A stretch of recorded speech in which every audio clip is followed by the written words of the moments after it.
You are living in a cage.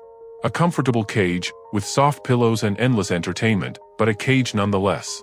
Modern life has sold you a lie, that the goal is to eliminate all friction, all pain, all difficulty. This pursuit of comfort has not made you happy. It has made you soft. It has made you fragile.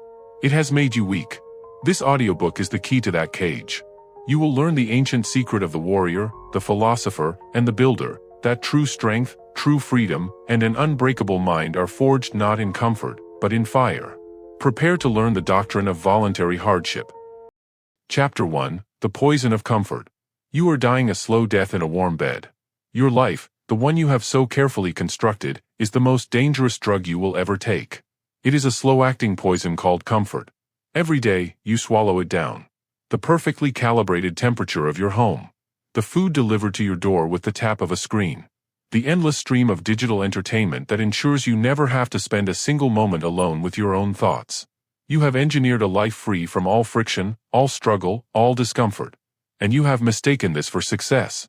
It is not success. It is the most comfortable prison ever designed. It is a cage with velvet bars.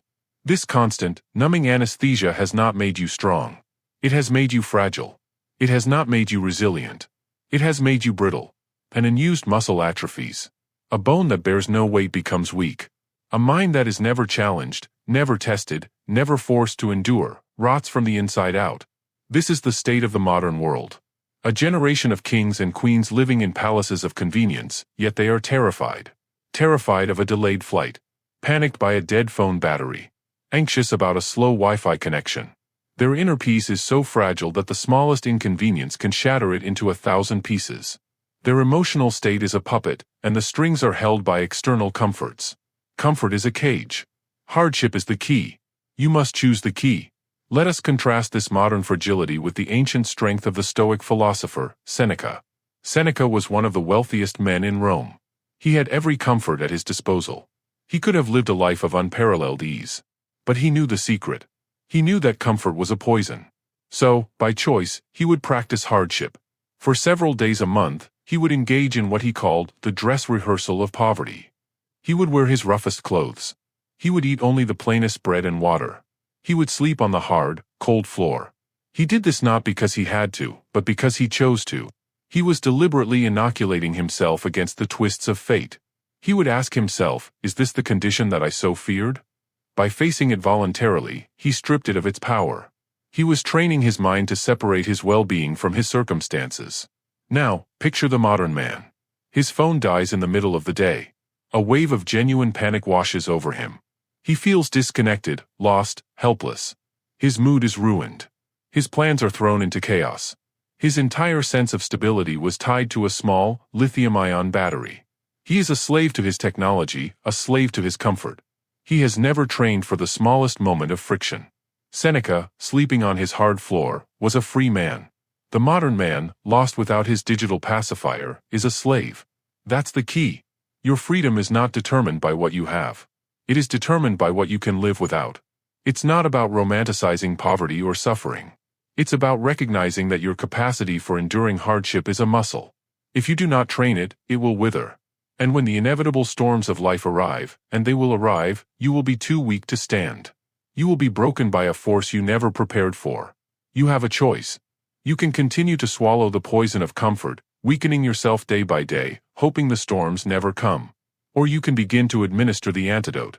You can start to intentionally introduce small, controlled doses of hardship into your life. You can start to build your strength. You don't need their permission to make your life a little harder. You don't need to justify your decision to turn down the thermostat, to skip a meal, to take the stairs instead of the elevator. These are not punishments. They are training exercises. They are acts of rebellion against the weakness that modern life tries to force upon you. Look around your life right now. See the comforts for what they are, not just luxuries, but potential chains. The instant gratification. The constant distraction. The avoidance of all physical and mental strain. You must begin to see this soft world as a threat to your spirit. Comfort is a cage. Hardship is the key. You must choose the key. You now understand the disease. You can see the bars of the comfortable cage you have built around yourself. But understanding is not enough. You must act. You must begin the process of breaking those bars, one by one. You must stop waiting for life to test you and begin testing yourself. In the next chapter, you will learn the first principle of this doctrine. You will learn how to stop being a victim of circumstance and become the architect of your own resilience.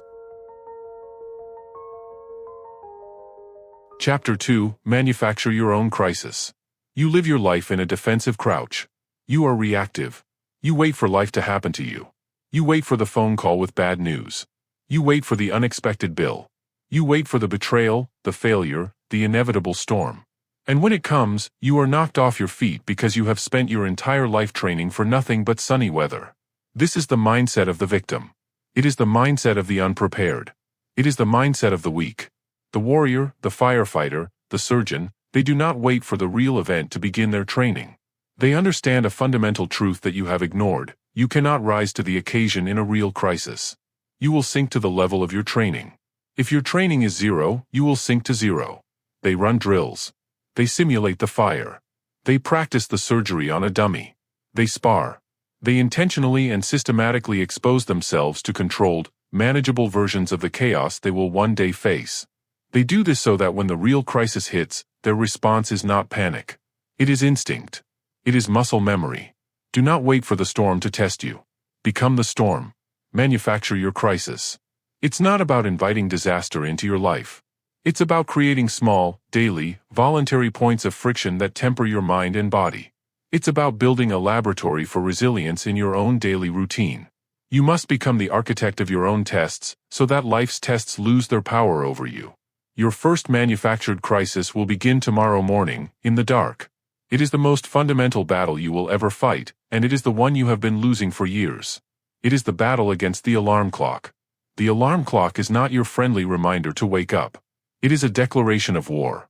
It is the bell for round one in your daily fight against the weaker self, the self that craves comfort, the self that whispers excuses, the self that begs for 5 more minutes. Here is the scenario. The alarm goes off at 4:30 a.m. It is a violent, unwelcome sound in the warm, comfortable silence. In that first second of consciousness, you are at a fork in the road. You have a choice. The weaker self immediately begins its negotiation. It's still dark out. You worked late yesterday. 5 more minutes won't hurt. Just hit the snooze button. The snooze button is the most insidious weapon ever deployed by the forces of comfort. It is a training device that teaches you, day after day, that your first decision of the morning can be a betrayal of your own intentions. It trains you to procrastinate. It trains you to be weak. But you will not hit the snooze button. You will not negotiate with the enemy. The moment the alarm sounds, that is your crisis. Your drill is to respond with immediate, overwhelming force. Before the weaker self can even formulate its first excuse, your feet are on the floor. You are standing up. You are moving. You have won. The battle lasted 3 seconds, and you were victorious. That's the key. It's not about the sleep you lost, it's about the discipline you gained.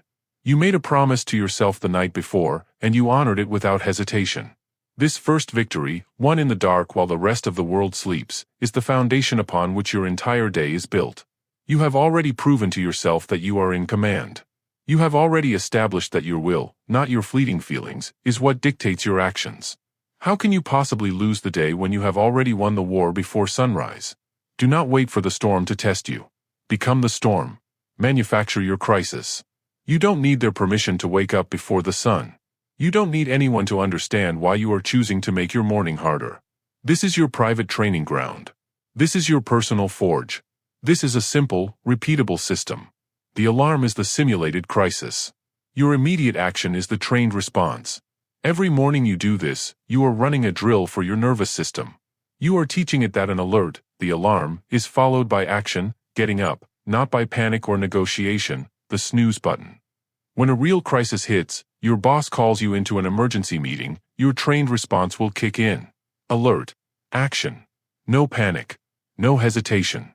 You have practiced this. You have been forged for this. You now understand the principle. You must stop floating through a life of ease and start deliberately steering your ship into controlled storms. The daily alarm is your first manufactured crisis. It is the crucible where your discipline will be born. But this is only a mental battle.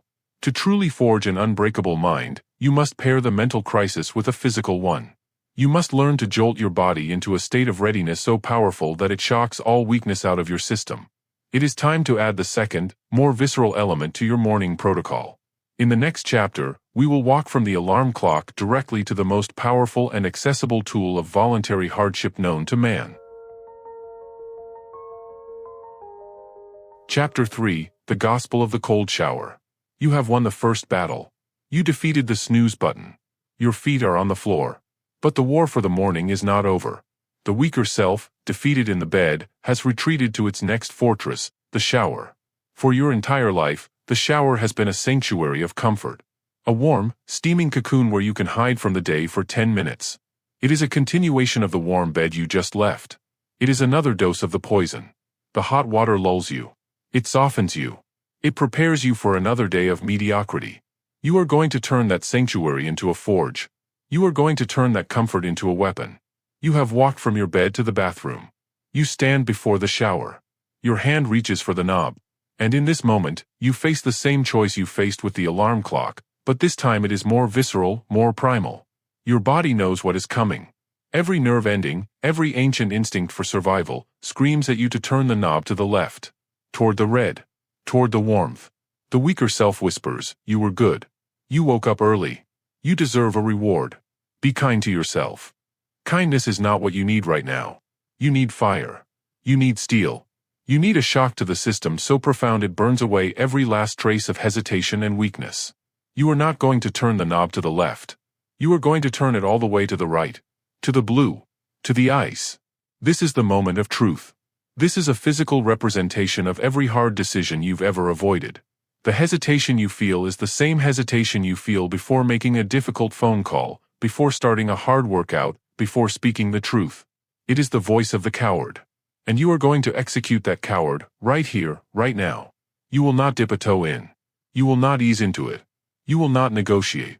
You will step directly under the icy blast. The water hits your skin, and it is a controlled violence. Your breath is stolen from your lungs. Your mind goes completely blank, a supernova of pure sensation. The weaker self is vaporized. All the small, anxious thoughts about the day ahead? Gone. All the lingering grogginess? Annihilated. You are not thinking. You are surviving. And in that moment of pure survival, you are more alive than you have been in years. That's the key. It's not about cleanliness, it's about clarity. It's a baptism by ice. The cold is your teacher. The shock is your medicine. Every single day, seek the cold. Your only job for the next 30 seconds is to control your breathing. Your body will want to hyperventilate. Your mind will scream at you to get out. You will not obey. You will take a deep breath in through your nose, and a slow, controlled breath out through your mouth. You will calm the panic. You will show your body, on a primal, cellular level, that your mind is in charge. Your will is the master. This is not a test of endurance. It is a test of control. Can you withstand the shock and impose order on your own panic response? Every second you stay under the water, controlling your breath, you are rewiring your nervous system. You are teaching it that when chaos hits, a sudden crisis at work, a personal emergency, your default response is not panic. It is calm. It is control. It is breath. You don't need their permission to do this. This is a private contract with yourself, renewed every morning in the cold. It is a promise that you will not choose the easy path. When you finally turn the water off and step out, you are not the same person who stepped in. The warmth you feel now is not the pathetic, external warmth of hot water.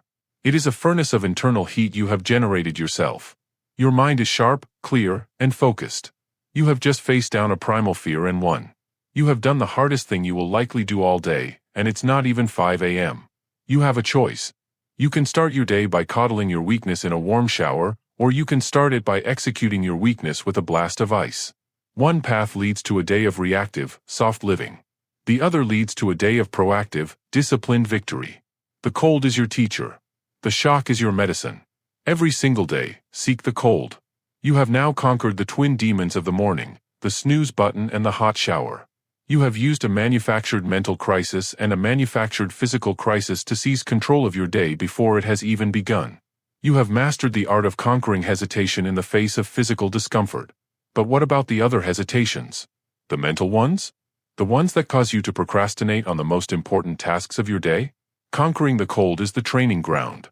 Now, you must apply that same ruthless, immediate action to the work that truly matters. In the next chapter, we will take the fire you have forged in the cold and use it to burn through the single greatest obstacle to your success. Chapter 4, Do the Thing You Hate. You have won the battle against the alarm. You have won the battle against the cold. You are awake. You are alive. You are in control of your physical state. But now, the real war begins. It is the war against the thing. You know what the thing is.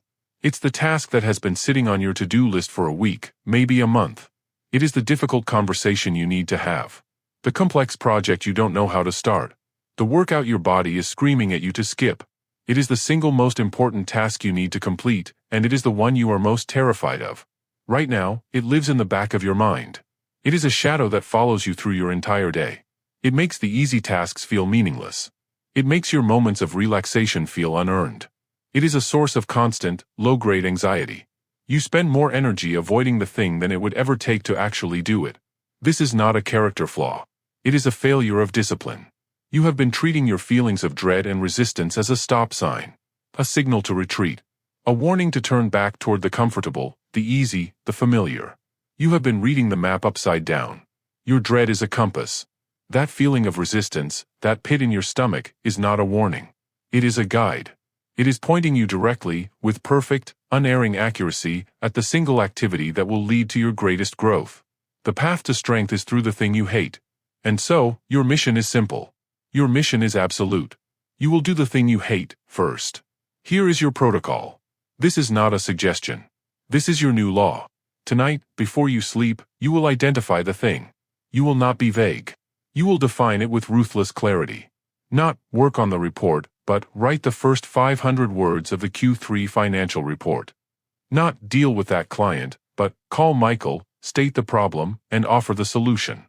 You will write this single, specific task on a piece of paper and place it on your desk. Tomorrow morning, you will execute your morning protocol. You will defeat the alarm. You will conquer the cold shower. You are now forged and ready. And you will walk directly to your desk, look at that piece of paper, and you will begin. You will not check your email first. Email is a swamp of other people's priorities, designed to drown your own. You will not look at your phone. Social media is a carnival of distraction, designed to steal your focus. You will not get a second cup of coffee. You will not ease into the day. That is the language of the weak. That's the key. Your first hour belongs to you, and you will spend it slaying the dragon. The weaker self will scream in protest. It will bargain. It will rationalize. Just check your email for 5 minutes. It might be urgent. You need more coffee to focus on this properly. Let's just do a few easy tasks first to warm up. This is the same voice that begged for the snooze button. It is the same voice that recoiled from the cold. It is the voice of the coward within, and you have already proven that you are its master. The battle against the thing is the third and final battle for the morning, and you will win it. You have a choice.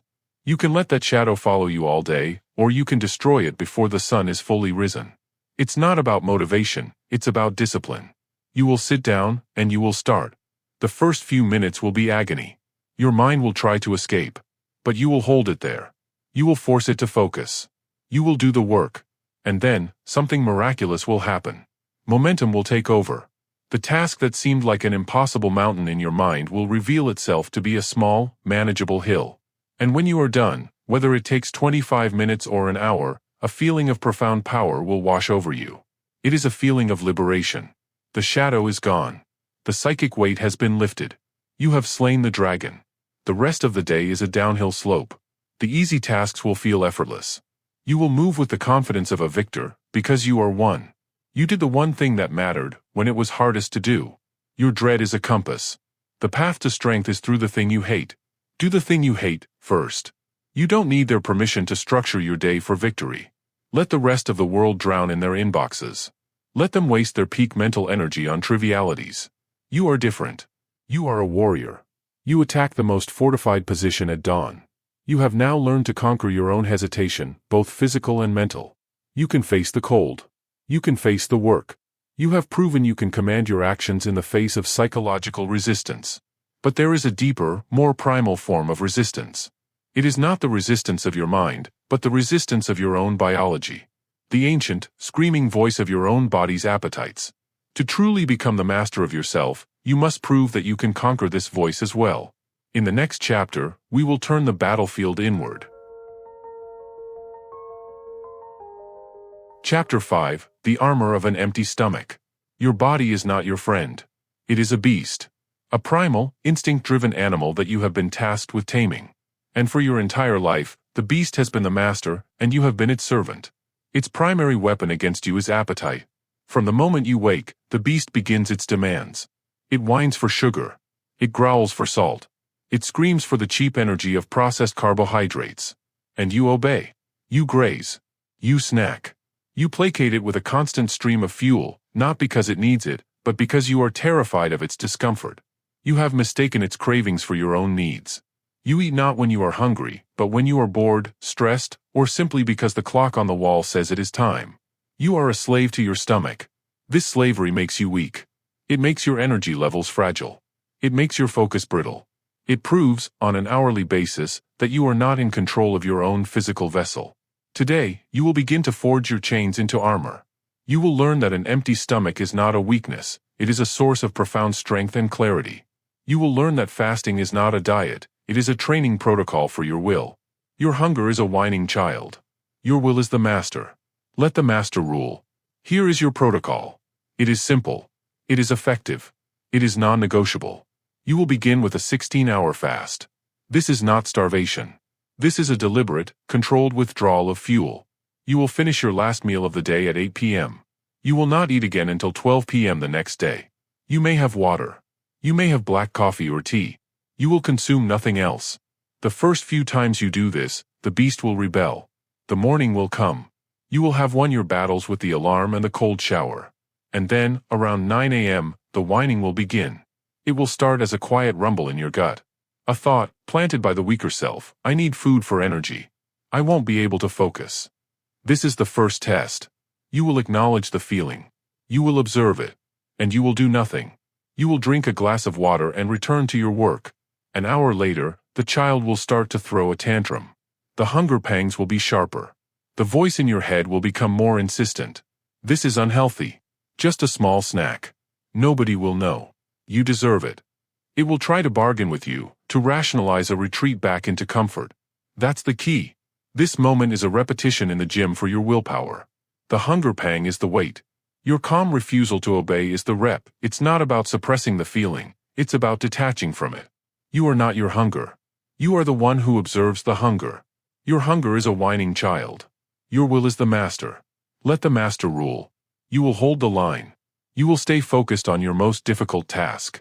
And then, a strange and powerful shift will occur. The whining will stop. The child, realizing its tantrum has no effect, will fall silent. And in that silence, a new state will emerge. Clarity. A clean, sharp, focused energy you have not felt in years. Without the constant work of digestion, without the roller coaster of insulin spikes and crashes, your mind becomes a razor. Your thoughts are precise. Your focus is unwavering. You are not weaker. You are more powerful. You have forced your body to switch from burning cheap, external fuel to tapping into its own clean, internal reserves. You have become efficient. You have become dangerous. You have a choice. You can be a slave to the constant cycle of feeding and digesting, or you can unlock a higher state of mental performance. You don't need their permission to skip breakfast. The societal programming of 3 square meals a day is for the herd, not for the warrior in training. As you reach noon and have your first meal, it will not be a frantic feast. It will be a deliberate, controlled refueling. You will appreciate it more. You will have earned it. You have proven that you eat when you decide to eat, not when your primal impulses demand it. This practice is the foundation of self-mastery. If you can master the primal scream for food, what else can you master? What other whining voices, the voice of lust, of envy, of laziness, can you learn to observe and control? You have now proven you can command your body in the face of physical hardship. You can command your mind in the face of mental resistance. And now, you can command your own biology in the face of primal appetite. You are building the armor of a disciplined will, piece by piece. You have silenced the primal screams from within. But in the modern world, there is another enemy. A more insidious and constant source of weakness. It does not scream from your stomach, it whispers and glows from a device in your pocket. It is the anesthetic that numbs your ambition and kills your focus. It is time to conquer the beast of distraction. Chapter 6. Reject the anesthesia of distraction. You have begun to tame the beast within. You can command your body to rise. You can force it to endure the cold. You can quiet the whining of your own hunger. You are building an inner fortress. But there is a traitor already inside the walls. A thief that lives in your house, sleeps by your bed, and sits with you at every meal. It is a thief of time, a thief of focus, and a thief of your very soul. It is the glowing screen in your pocket. You are an addict. The drug is cheap dopamine, and the dealer is your phone. You tell yourself you are staying informed. You tell yourself you are staying connected. This is a lie you whisper to yourself to justify your weakness. The truth is, you are escaping.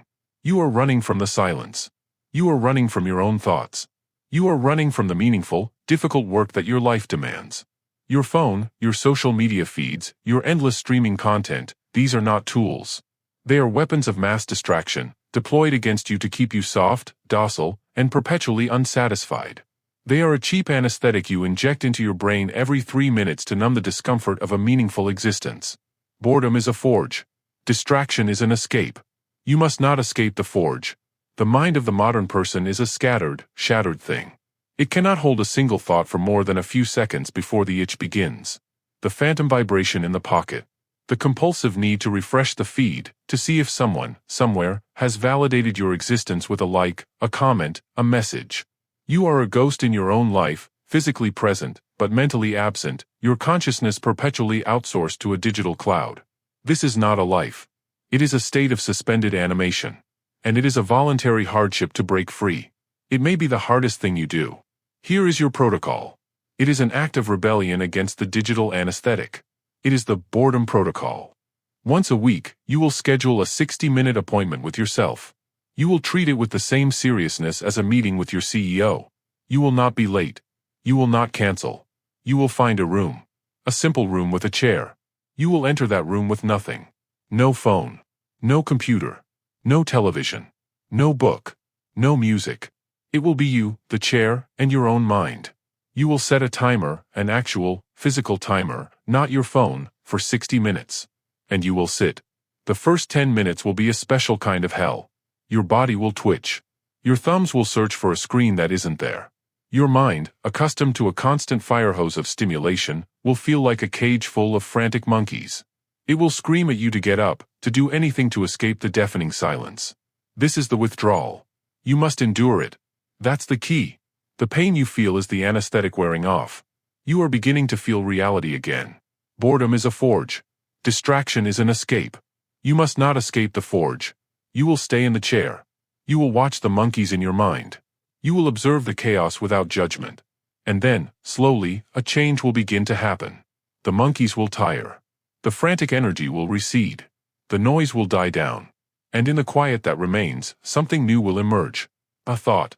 A real thought. Your thought. An idea for the project you've been stuck on. The solution to a problem that has been nagging you for weeks. A sudden, piercing insight into your own life, your own patterns, your own self-deceptions. This is what you have been running from. This is the forge. This is where clarity is created. This is where creativity is born. This is where you actually meet yourself, perhaps for the first time in years. You have a choice.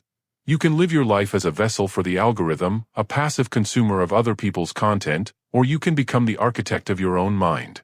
You don't need their permission to be unavailable for an hour. You don't owe the world instant access to your attention. Your focus is your most valuable currency, and you have been giving it away for free. It's not about becoming a hermit or rejecting technology. It is about discipline. It is about transforming your relationship with these tools from one of master and slave to one of user and tool. You will use the tool, it will not use you. You have now learned to silence the screams of your body and the whispers of your appetite. Now you must learn to silence the siren song of digital distraction. You must prove that your will is stronger than the algorithm. You must prove that you can endure the hardship of your own unfiltered thoughts. You are reclaiming your mind from the internal chaos of appetite and the external chaos of distraction. You are building a quiet, focused, disciplined inner world. But this internal strength is incomplete if it is not housed in a vessel of equal fortitude. An unbreakable mind must command an unbreakable body. The hardship must become physical. It must become real. In the next chapter, we will take this newfound discipline from the mind and apply it to the muscle. Chapter 7, The Weight Must Be Heavy. You have built a fortress in your mind. You have starved the beast of distraction and tamed the animal of your appetite. But a fortress with a weak foundation will crumble. A king with a fragile body cannot rule. An unbreakable mind must be housed in an unbreakable vessel. So you go to the gym. You call it working out. You walk on the treadmill while watching a screen. You lift colorful dumbbells that do not challenge you. You scroll through your phone for 3 minutes between every set. You do just enough to sweat a little, just enough to feel virtuous, just enough to check the box. You are not training. You are performing a ritual of comfort. You are wasting your time. You are lying to yourself. True physical training is not a pleasant hobby. It is a form of combat. It is a dialogue with reality, and the language of reality is resistance. Growth, in your muscles, in your character, in your life, does not happen in the zone of comfort. It happens only at the point of failure. It happens in the moment of struggle, when every fiber of your being is screaming at you to quit. Comfortable effort is wasted effort. The growth is in the struggle. The weight must be heavy. Let us enter the forge. Let us stand in the one place where the truth is absolute, the squat rack. A heavy barbell rests on the hooks. The weight is not chosen to impress others. It is chosen to test you. It is a weight that you know, with absolute certainty, will make the last 1 or 2 repetitions a battle for your soul. You get under the bar. Its cold, rough steel presses into your back. This is not a friendly embrace. It is a challenge. You lift it from the rack, and for a moment, the full weight of your ambition is on your shoulders. You take 2 steps back. Your feet are planted. Your core is braced. There is no one else in the world. Just you and the iron. The first few reps are clean. They are disciplined. But they are not the point. They are the journey to the battlefield.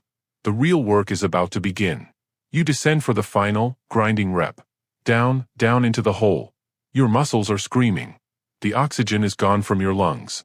At the very bottom, in that moment of maximum tension, the weaker self awakens. The voice of panic. It's too heavy. You're not going to make it. Just drop it. It's not worth it. This is the moment. This is the crucible. Everything that came before was just a prologue. You have a choice. You can listen to the voice of the coward and fail, or you can command your body to rise. You drive your feet into the floor. You scream defiance into the silence of your own mind. The bar begins to move, an inch at a time. It feels impossibly slow. Your vision narrows. Your body trembles with the sheer, violent effort. This is not pretty. It is not elegant. It is a war. The bar stalls. It stops moving. This is failure, knocking at the door. That's the key. This single moment, this point of maximum struggle, is where adaptation is born. This is where character is forged. The easy reps built nothing. The comfortable sets were a warm-up. This moment, this fight against an immovable object, is the only thing that matters. You give one final, convulsive push, fueled by nothing but pure will. The bar moves again. You lock your knees. You stand tall. You have won. The muscle fibers you have just torn will be rebuilt, stronger than before. But more importantly, you have just torn down a mental barrier. You have proven to your own nervous system that when faced with what feels like an impossible load, you do not collapse. You fight. And you win. Comfortable effort is wasted effort. The growth is in the struggle. The weight must be heavy. It's not about injuring yourself with a foolish ego. It is about the discipline of intelligent, progressive overload. It is about having the courage to add 1 more pound to the bar, to fight for 1 more repetition. You don't need their permission to train harder than they do. Your journey is your own. This practice transforms your relationship with all other forms of hardship. When your boss drops a difficult project on your desk, it feels lighter. When you face a personal crisis, the pressure feels familiar. You have practiced standing up under a heavy load. You know, on a cellular level, that you can withstand the strain. You have forged resilience in the iron. Stop wasting your time with comfortable exercise. Go to the gym with intent. Go to train. Find the edge of your ability and push it. You have now learned to apply the doctrine of voluntary hardship to your own mind, your own biology, your own focus, and your own body. You are building a complete human being, forged in every domain. But all of this training has been against yourself, or against inanimate objects. The cold, the hunger, the weight, they are honest adversaries. They do not argue. They do not deceive. The final and most difficult frontier of hardship is to apply this strength in the world of other people. You must learn to face a resistance that talks back. In the next chapter, you will learn to lift the heaviest weight of all. Chapter 8, Speak the Uncomfortable Truth. You have faced the cold. You have faced the hunger. You have faced the iron. You have conquered the enemies within yourself. But now you must face the most terrifying adversary of all, other people. You have built a body of steel and a will of iron, but in your relationships, you are made of glass. You are a coward. You smile when you want to scowl. You agree when you want to object. You stay silent when the truth is clawing at your throat, desperate to be spoken. You trade your integrity for a moment of social comfort. You call it being nice. You call it keeping the peace. This is a lie. The real name for it is weakness. The peace you are keeping is a false peace. It is a fragile, hollow thing that shatters the moment your back is turned. This false harmony is a poison. It breeds resentment. It allows mediocrity to fester. It builds relationships on a foundation of lies. False harmony is weakness. The truth is a cleansing fire. You must speak the uncomfortable truth. The heaviest weight you will ever lift is not a barbell. It is a necessary, difficult conversation. Every time you avoid it, you are skipping the most important repetition of your life. Every time you complain about someone behind their back instead of speaking to them directly, you are choosing the easy path. You are choosing to remain weak. Let us enter the arena. The workplace. There is a colleague on your team, let's call him Mark. Mark is not pulling his weight. His work is consistently late, consistently sloppy. And because you are competent, because you are strong, you have been picking up the slack. You have been fixing his mistakes. You have been covering for his laziness. And you are filled with a corrosive, bitter resentment. What does the old you do? You complain. You gossip with other colleagues. Can you believe what Mark did this time? You create a toxic little swamp of negativity. This feels good for a moment. It gives you a fleeting sense of validation. But what does it accomplish? Nothing. The problem remains. Your resentment grows. You have become a co-conspirator in the very mediocrity you despise. You have a choice. You can continue to poison yourself in the swamp of gossip, or you can pick up the scalpel of the truth. Here is your new protocol. It is the application of voluntary hardship to the human domain. First, you will stop complaining. Immediately.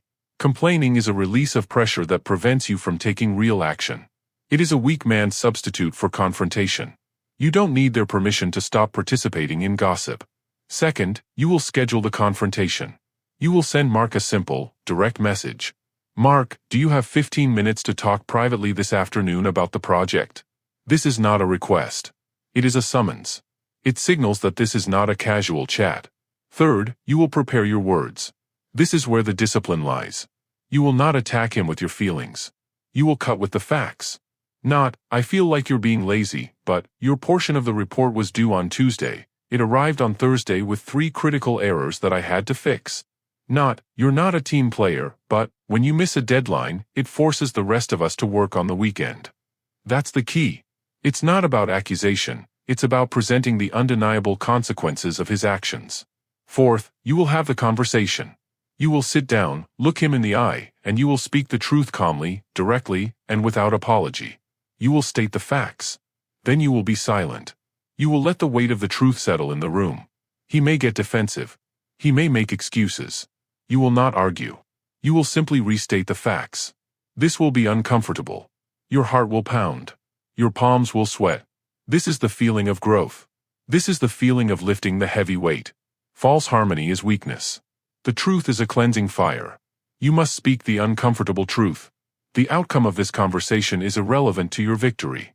If Mark accepts the feedback and improves, you have used the truth to forge a stronger, more effective working relationship. If he denies it and continues his poor performance, you have used the truth to expose the problem so clearly that it can now be taken to a higher authority. Either way, you have won. You have replaced a secret, cancerous resentment with a clean, open reality. This is the ultimate act of voluntary hardship. To choose the short-term, acute discomfort of a difficult conversation over the long-term, chronic poison of unspoken resentment. This is your new code of conduct. You will apply it everywhere. With the friend who constantly cancels plans. With the family member who makes passive-aggressive comments. You will no longer smile and nod. You will pause, look them in the eye, and wield the cleansing fire of the truth. You have now applied the doctrine to every facet of your being, your mind, your body, your focus, your appetites, and your relationships. Each act of hardship you have chosen, every cold shower, every skipped meal, every heavy lift, every uncomfortable truth, has been a single act of construction. You may think you have just been enduring isolated moments of pain. You have not. You have been engaged in a secret, sacred project. Every hardship has been a brick. Every moment of discipline has been the mortar. You are not just getting stronger. You are building something. In the next chapter, we will give that structure a name.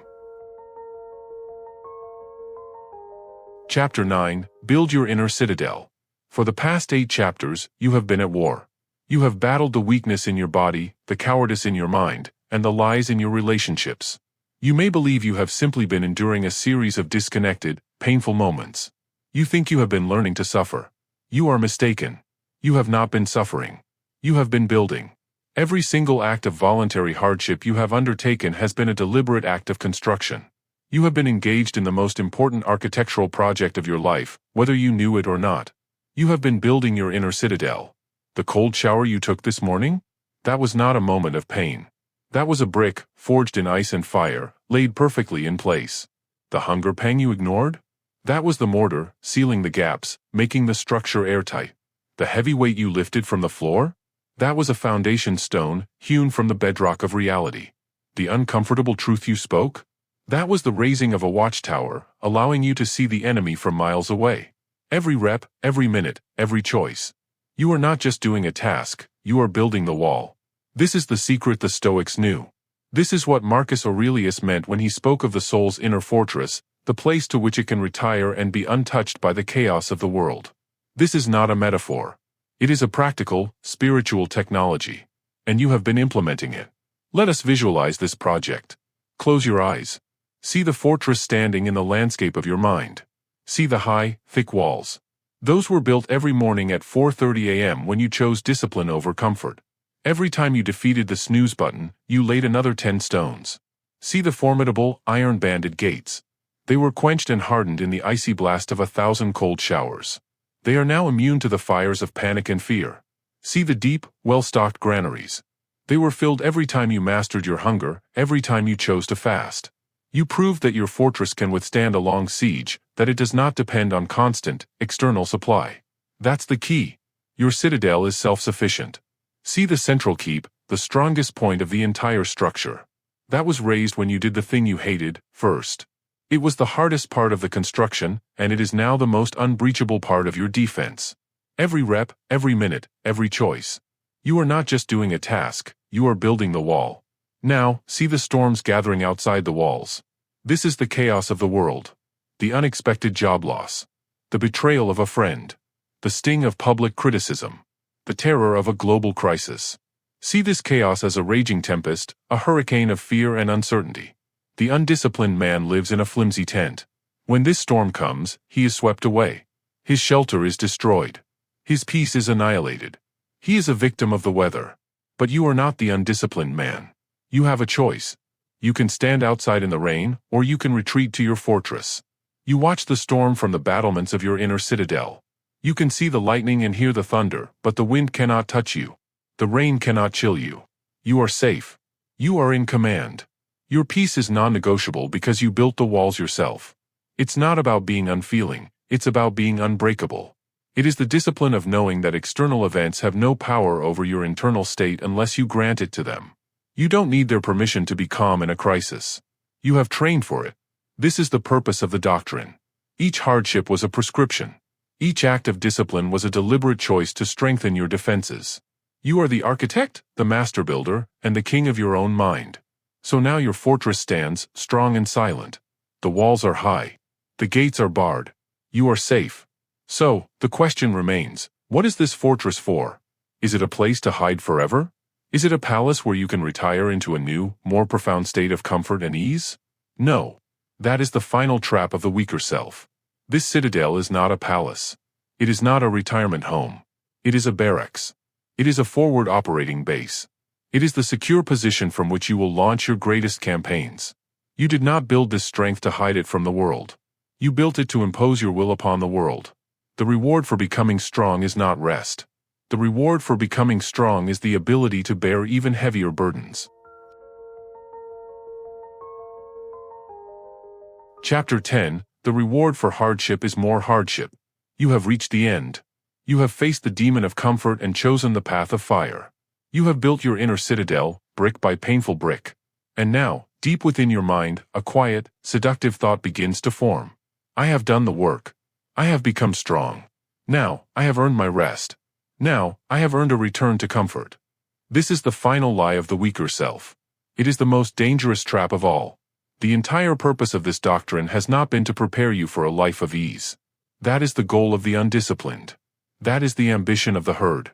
They struggle so that one day they can stop struggling. They work so that one day they can stop working. This is a fool's ambition. A life without struggle is a life without meaning. The purpose of forging a sword is not so it can be hung on a wall and admired. The purpose of forging a sword is to wield it in greater battles. You have not been building a monument. You have been building a weapon. And that weapon is you. There is no finish line. The mountain top reveals more mountains. The reward for hardship is more hardship. Let us examine the two paths, the two ultimate ambitions that define a person's life. The first path is the path of the herd. This is the person who works a job they tolerate, or even hate, for 40 years. Their entire motivation is a distant dream of retirement. A dream of white sand beaches, of endless golf, of doing nothing. They endure decades of quiet desperation in exchange for a final chapter of comfortable apathy. They see hardship as a currency to be spent to purchase ease. Finally, the day comes. They retire. And they are free. But what are they free for? They are free to watch the clock tick. They are free to feel their muscles atrophy and their minds go soft. Their great struggle is over, and now, in the deafening silence of a life without purpose, a terrifying emptiness sets in. They did not win freedom. They won a ticket to a comfortable waiting room before death. Now, consider the second path. Your path. The path of the warrior, the builder, the creator. This person does not work to earn rest. They work to earn strength. They endure hardship not to escape it, but to become worthy of greater hardships. They see every challenge they overcome not as a finish line, but as a qualification for a more difficult, more meaningful challenge. That's the key. It's not about seeking pain, it's about seeking purpose. And purpose is always found on the other side of resistance. This person works to accumulate not money, but freedom. The freedom to choose their own battles. The freedom to work on problems that matter. They build a successful business not so they can retire to the beach, but so they can fund the research that might cure a disease. They discipline their body not so they can look good, but so they have the energy and fortitude to lead their community through a crisis. You have a choice. You can see your strength as a means to an end, that end being comfort, or you can see your strength as the beginning of a new, more significant life. There is no finish line. The mountain top reveals more mountains. The reward for hardship is more hardship. Your inner citadel was not built to be a retirement villa. It is a fortress, a barracks, a base of operations from which you will launch your assault on the things that truly matter. It is the place that keeps you safe while you take on bigger risks. It is the foundation that allows you to build a taller tower. You don't need their permission to reject their definition of success. You don't have to want the life they want. Their heaven of endless comfort would be your hell of meaningless boredom. So you will continue to seek the cold. You will continue to lift the heavy weight. You will continue to speak the uncomfortable truth. Not because you are a masochist, but because you are a builder. You understand that the moment you stop seeking resistance is the moment you start to die. The moment the blade is no longer sharpened, it begins to rust. This is the ultimate paradox of the doctrine. The peace you have been seeking is not found at the end of the struggle. It is found in the heart of the struggle itself. The confidence you have built is not a guarantee of future success. It is the calm acceptance that you have the tools to handle future failures. You are no longer running from the storm. You are learning to be the storm. And you are ready for a bigger ocean. The work is never over. Your training does not end here. This audiobook is not a program you have completed. It is a new operating system you have just installed. The rest of your life is the practice. The reward for hardship is more hardship. And that is the greatest reward of all. Because a life of meaningful struggle is the only life worth living. Now, go live it. The lesson is over. The doctrine has been delivered. You now know the truth. Comfort is a cage. You hold the key. You know that you must manufacture your own crisis, seek the cold, and do the thing you hate. You will reject the anesthesia of distraction. You will demand that the weight be heavy. You will speak the uncomfortable truth. With every choice, you are not just doing a task, you are building the wall of your inner citadel. You understand the final law. The reward for hardship is more hardship.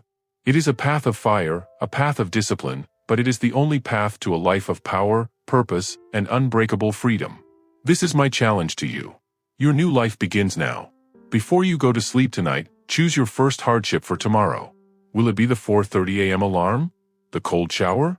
The task you've been avoiding for a month? Choose it. Write it down. And when the moment comes tomorrow, you will not hesitate. You will not negotiate. You will execute. The old you is dead. The forge is waiting.